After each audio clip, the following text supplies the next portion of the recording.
পিলখানা হত্যা মামলায় সাজার মেয়াদ পূর্ণ করা আসামিদের মধ্যে বিস্ফোরক আইনের মামলায় 239 পিটিএ জাওয়ানের জামিন বিষয়ে আজ আদেশ দেওয়ার কথা রয়েছে আদালতের।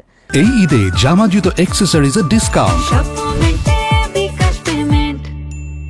বৃহস্পতিবার কেরানীগঞ্জের কেন্দ্রীয় কারাগারে অস্থায়ী বিশেষ ট্রাইব্যুনাল 2-এর বিচারক মোহাম্মদ ইব্রাহিম মিয়ার আদালত শুনানি শেষে আদেশের জন্য আজকের দিন নির্ধারণ করেন।